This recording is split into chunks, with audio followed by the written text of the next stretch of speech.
আসসালামু আলাইকুম সাদ্দাম ভাই, ভালো আছেন? ওয়ালাইকুম আসসালাম ওয়া রাহমাতুল্লাহি ওয়া বারাকাতুহু। আলহামদুলিল্লাহ ভালো আছি। তো আপনি কেমন আছেন ভাই? আছি আলহামদুলিল্লাহ ভালো। আচ্ছা। আমাদের চোখের কি জিনা হয়? হ্যাঁ, অবশ্যই চোখের আমাদের জেনা হয়। এ ব্যাপারে আমার রাসূল সাল্লাল্লাহু আলাইহি ওয়াসাল্লাম একটি হাদিসে বর্ণনা করেছেন। একদল যুবক রয়েছে বা একদল মানুষ রয়েছে যারা তাদের চোখের দৃষ্টিকে সংযুক্ত রাখে না, ঢেকে রাখে না।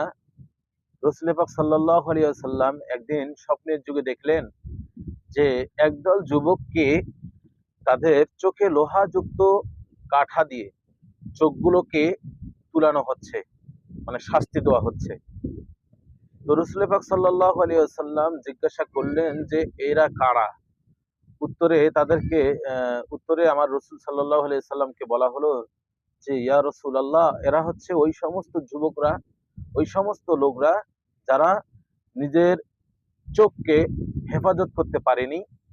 তারা তাদের চোখকে সংযুক্ত রাখতে পারেনি। তারা এই চোখ দিয়ে জেনা করেছে। কিরকম জেনা? এই চোখ দিয়ে তারা বেগানা পুরুষদের, মহিলাদেরকে তারা খারাপ নজরে দেখেছে। তা এই জন্য আমরা আমাদের চোখে খারাপ দৃষ্টি থেকে, খারাপ নজর থেকে আমরা হেফাজত করব। কারণ আল্লাহ তাআলার শাস্তি খুবই ভয়ানক এবং কঠিন। আল্লাহ আমাদের চোখের দৃষ্টিকে সংযুক্ত রাখার তৌফিক দান করুক। এটাই আল্লাহর কাছে প্রার্থনা করি।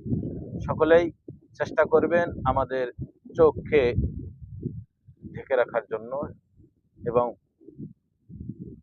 কাপড় দিয়ে ঢেকে রাখার কথা বলতেছি না, আমরা আমাদের দৃষ্টিকে যেন ঢেকে রাখি, হেফাজতে রাখি। এটাই আপনাদের কাছে আমার আমন্ত্রণ রইল। আসসালামু আলাইকুম ওয়া রাহমাতুল্লাহি ওয়া বারাকাতুহু।